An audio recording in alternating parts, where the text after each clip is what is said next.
shoulder tackling, playing with violent hands and block destruction up front, and then certainly having an urgency to create takeaways, and we did not do that to any level of consistency. Certainly that's not acceptable, not something that any of us as coaches or players are going to accept from ourselves. I thought, when you look at the game, our keys to victory, number one, was to do our job and to do it with consistency, and when the ball declares, play with a high level of intensity and urgency. And I thought we played too much on our heels against them. I thought, number two was to be situationally elite, which we have been at times, but this season.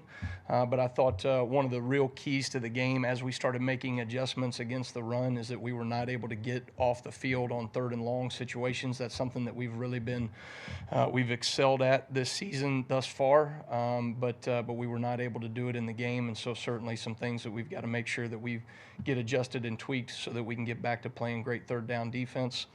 And then, create takeaways was our third key to victory. And we felt like it was an opportunity for us to take the ball off them if we played aggressive and physical. Credit them. They did a great job of taking care of the ball and still having an aggressive mindset in certain downs, and they managed the ball and the clock really well. So when we don't get any of our keys to victory done and we don't play with Bama fundamentals, that ultimately falls on me as the defensive coordinator.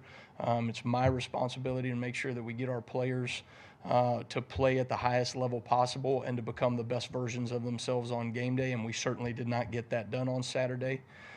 We are all have an urgency to get that cleaned up and to get that better moving forward. I thought the guys had a really good demeanor yesterday as we met with them. I thought they had the right mindset, very workmanlike, ready to get back to work, challenging each other, challenging themselves, had really great conversations with our staff, had really great conversations with our leadership on defense in order to make sure that we're giving the players the things that they need to be at their best on game day. So credit them. They played with an edge. They had a bye week. They had a really good plan. They executed on kind of all their new things that they did, a lot of new things that we saw consistently throughout the game, not just in the first series.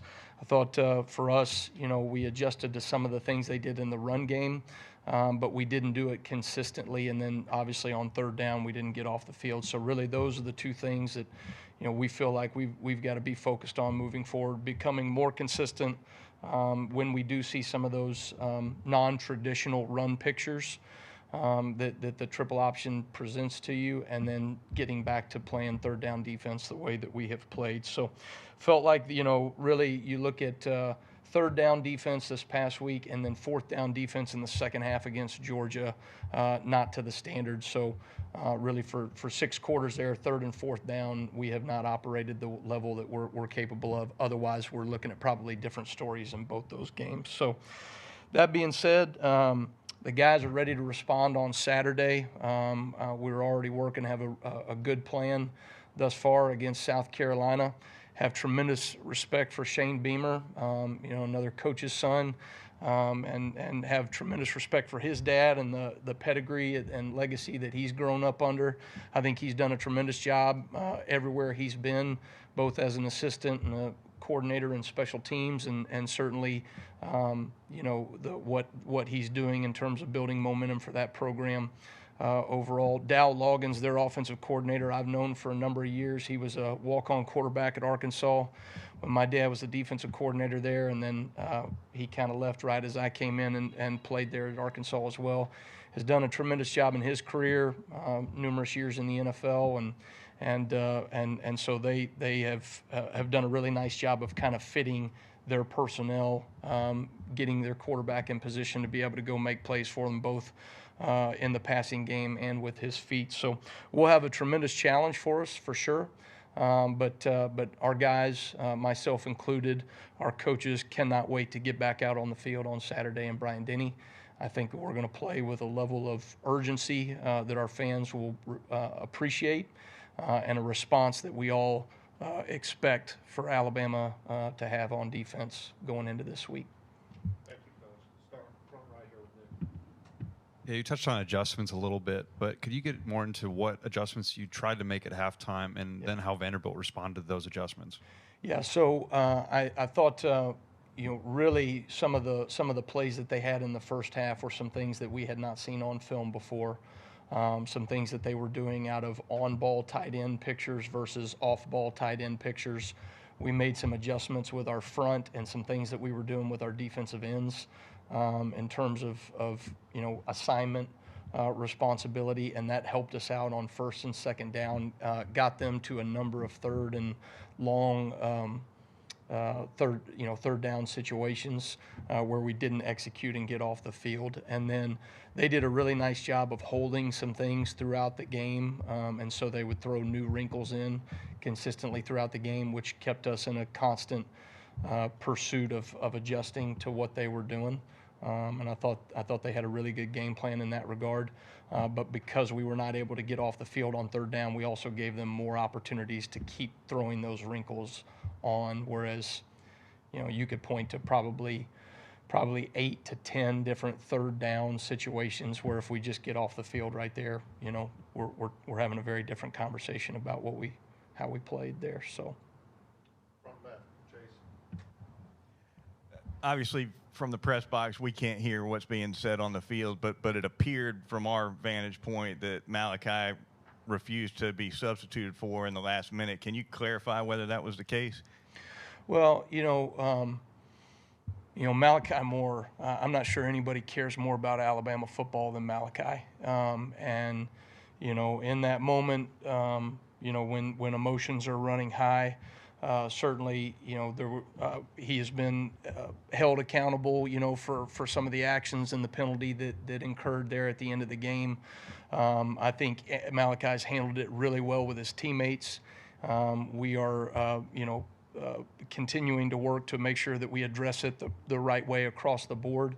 But I got to tell you, when we first got here, Malachi has had our back from day one as a coaching staff coming in. He's been incredibly supportive. He's been a great leader for our players, and really does things to the level and standard that we would want them to. Just in that moment, I think got a little bit emotional, and so in that moment we were going to try to settle him down just a little bit. Sometimes those situations, it's better just to let them calm at a later time. So, but again, I thought he has handled things really well since that point, and has taken the level of accountability that Coach DeBoer implemented, and has done a really good job moving forward. Coach, how do you evaluate rushing the passer through the first few games, and are you satisfied with what you're seeing so far? What are you challenging your guys to do? Yeah, I think right now we have elements to being able to sustain being a good pass rushing defense. Right now, I think we're inconsistent against some the athleticism that you're going to see week in and week out from some of these quarterbacks. It's really critical that you keep quarterbacks in the pocket. It limits their ability to see windows. It limits their timing, and really kind of constricts some of these throwing lanes that quarterbacks can see. We didn't do a good enough job of that, and that's probably one of the biggest indicators of us not executing on third downs. We gave them space. We gave him time to be able to make some decisions.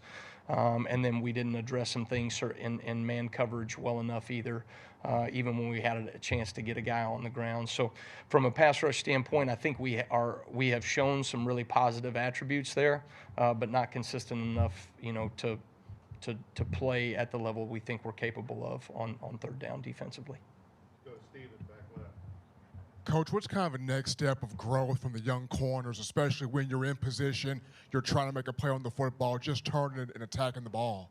I think, it was the number one key to victory that we talked about this week was do your job consistently, all right, with urgency and physicality.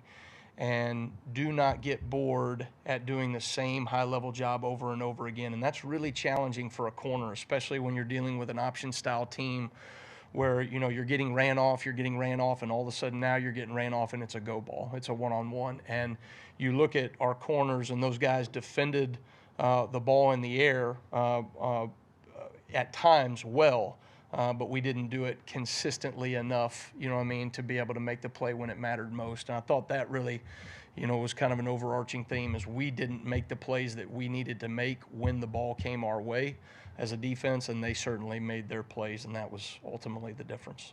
Go to Tony on the front left. Yeah, just news just broke that Jaheim Otis has decided to opt out. Did you have a discussion with him about that, and kind of how did that go about? You know, I think for Jaheim, obviously, you know, he's been battling some injuries. You know, has not been able to perform or produce the way that any of us would like. But you know, my focus is really on the players that are going to do everything they can to help us win football games, and so that's really where my focus is right now. Coach, simply put, how do you get this defense back on track? Yeah, I think you know, I think for us, it's making sure that we're keeping the main thing the main thing. For us as a defense, there's a lot of good things that we're doing. Certainly, when you deal with a triple option style offense, there's certain elements and things that you need to make sure you get cleaned up moving forward. There's certain things that we put on tape that we may see moving forward, and there's other things that, you know, are you're not going to see from a more traditional style offense. I think in times like this, it's natural for everyone to hit the panic button. And for us, I think we need to make sure that we're keeping the main thing the main thing. Are we playing with great Bama fundamentals? Are we leaning into our keys to victory on game day? And are those things showing up on tape? And then certainly for us, when you ask specifically, I think there's some things that we got to certainly clean up on 3rd and 4th down that really the last 6 quarters I don't think that we've done to the standard that we're capable of. So that being said, probably the only other piece to that is there is a way the game is supposed to be played from a defensive standpoint with physicality and urgency. And I thought we played a little too much on our heels last week, and certainly that's going to be the number one thought process as we game plan this week, is getting our guys to play at a really high physical level. Go back to the left front with Colin. I know you mentioned the difference between a team like Georgia or an offense like Georgia compared to an offense like Vanderbilt. Do you find any inconsistencies in terms of fundamentals that need to be improved over the course of those 6 quarters? I think specifically when you look at it, really against Georgia, it was 4th down. You know, not getting stops on 4th down. There's some things in man coverage that we need to make sure that we're handling, and that goes across the board from the corners to the safeties to the linebacker support and man coverage. There's some things that we've got to make sure, you know, coverage is handled differently, be it off the situation, whether it's red zone, open field. But on 3rd and 4th down, those windows have to be as tight as possible. And there's some things fundamentally that we can keep working to clean up. We have shown those things. I think, again, to answer the question that was brought up before, it's about building consistency in your young men. It's about building consistency in your young players, and some things that we've got to continue to be able to work through. You know, I wish I had the magic genie button, you know what I mean, whatever you want to say hey, we're going to give these guys, you know, the experience they need to be able to maneuver moving forward. But sometimes you got to go through some of these hardships and some of these challenges and adversities, and then expect your coaching and those players have an urgency to get things fixed moving forward. And that's certainly what I expect from us this Saturday. All right, let's finish up with Michael right in the middle there. We talk a lot about adjustments and game adjustments. Can you take us through the process of how things are identified and then solved in that whole process? Well, you know, you go into a game, right, knowing specifically this past week, right, anytime a team has a bye week, there's going to be a lot of wrinkles that you didn't see, particularly if you're dealing with a triple option style team. Those wrinkles are going to be, you know, even more so because they're things that you don't see. You know, you have a rep base in the spring ball and in fall camp that you're going through, and then the first 4 opponents that obviously when you deal with a team with this style offense, you know, there's a lot of things that formationally you're going to see different. And then, you know, from really an angle and leverage standpoint, you're going to see some different things as well. I thought we had a really good plan going into the game. I thought there were adjustments, you know, that as we went in, we saw that there were some things in the first half that they were doing. We waited a couple of series to make sure that we're seeing things, properly, made small little tweaks and adjustments and calls. And then in second half, I thought we made some adjustments that allowed us to get them into 2nd and 8+ situations, and then, really 3rd and 7 or 8+ situations as well in the run. They averaged, I think it was 3 yards per carry in the game. So when you look at it, some of the exposure runs that we had early on were new things that I did think we adjusted to well. But you constantly are having those conversations about what schematically you want to call different, and then just fundamentally what you want to do differently in the game. And a lot of the things for us were just reinforcing fundamentals in our players. Hey, they are doing the things that we thought that they were going to do, or they may be doing 1 or 2 things that are a little bit different, and here's how we need to adjust fundamentally. Okay, thanks, guys. Roll Tide.